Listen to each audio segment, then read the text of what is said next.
So, I love to do another little video from outside the core video, and this is going to be it.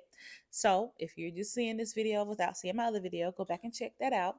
My name is Nadia. I'm a financial planner and an educator. I help people understand their wallet while they build their wealth.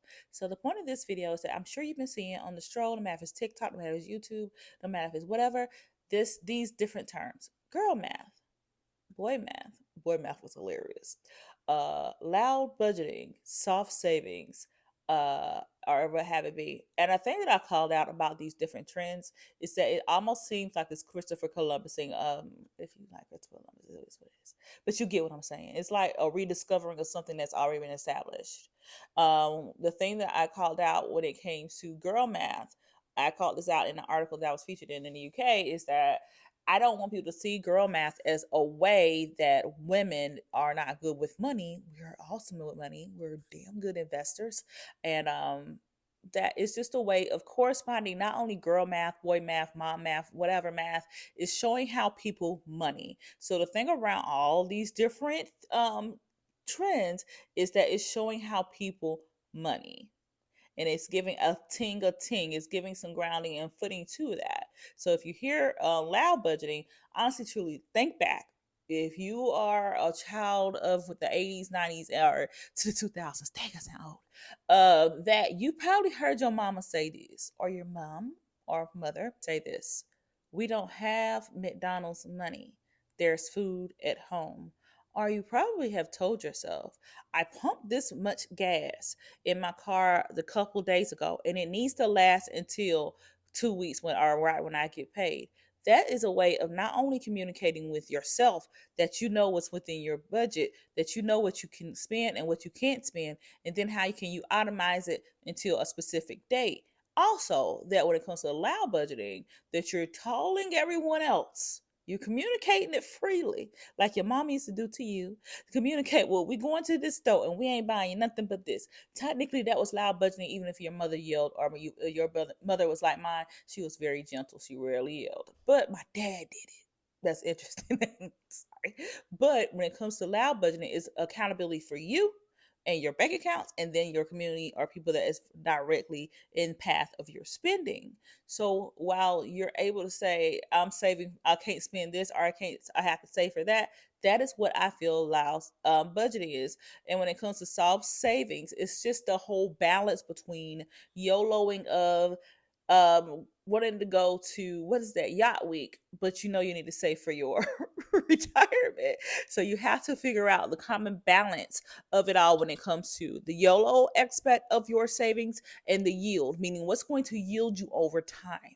And that's what I feel and have talked about, expressed in an article, wasn't featured for it, but that's how I feel soft savings is. Soft savings, traditional savings. You soft your saving for, hey, I know I want to go get this kind of treatment done. My HSA can't cover it, so I have to cover it. But then I know I need to go ahead and maximize my contributions into my Roth IRA, but also when those contributions, I need to invest a portion of it so it can grow. So that's what I feel when it comes to soft savings, is that it's a yield or a balance between the little things that you want in life and then what you want to go towards. Let me see what else the other one is.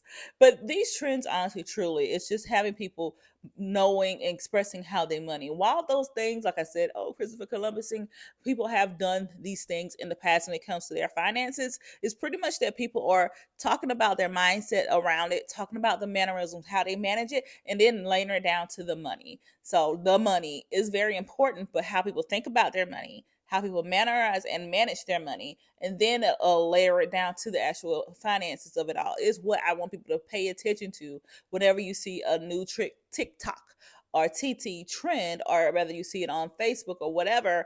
No matter if you see trends, you have to figure out how it tends to your bank account. The thing that I want to drive down for you, no matter if it's 2024 or whenever the year you're viewing this, is that you have to know about your mannerisms or your mindset or behaviorisms when it comes to your money, and then how it connects to your budget. That's the thing that a lot of people don't really talk about, is that how your behaviorisms or your mannerisms about things actually is very connected to your budget. Granted, it's some ways that you probably need to make more money, But the thing that I am driven to around this, what I am building, is that I want people to understand their wallet while they build their wealth. So while you're in your means, I want you to figure out, what does your means look like? And then how can you actually build the wealth, whatever wealth looks like for you? Because the way that wealth looks like to me can look a totally lot different than it looks for you.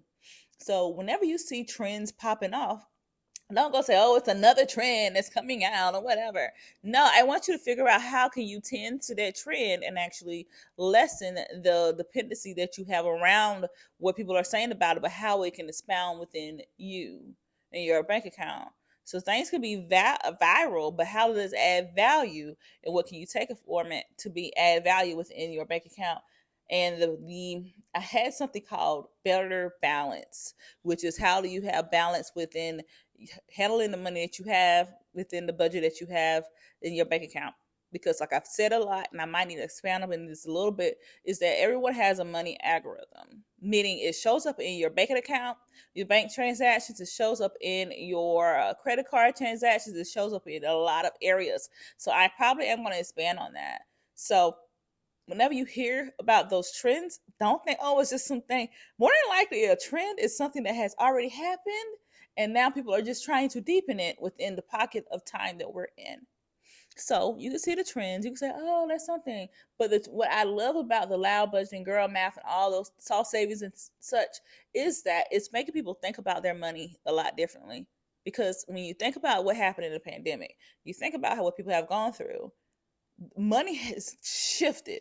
Not necessarily just the aspect of inflation, consumer spending. And I hate, I'm gonna go ahead and rant real quick. People are like, oh, consumer spending is up this amount of percent. And I'm like, have you noticed it's not necessarily that consumers are spending more? It's more than likely due to the fact that things are costing more, regardless of if the Federal Reserve are saying that, hey, inflation is going down. For who? It's not going down for you, for the rest of us, boo.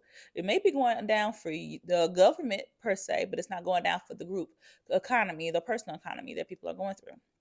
So that's the reason why I've been so adamant about shifting from people just talking about, oh, you need to save $100 in this savings account. You need to figure out, what does that saving rate look for you? How does the trends, or how does social media, how does content, how does context actually look for you? And how so you can actually make it personal finance personal, but then what can you scale it towards? You might can't have $10,000 saved, but if you're able to save that $100, and the loud budgeting trend that you saw gave you that inkling to do what you can and be vocal about your family, your friends, or whoever, that I only have this amount of money because I'm trying to do this. I love it. So while the trends are out over all over the place and something that's already happened, I want you to find value in that viral moment of social media or articles. There's been articles about all these trends already. But how can you find the vitality or viralness of something, and then find value in what you are doing with your money? So that's just my take on the trends. So what do you think? Let me know in the comment section below. Either ask questions about any other trends you've probably seen that you want me to talk about, and give me a follow. So that's it.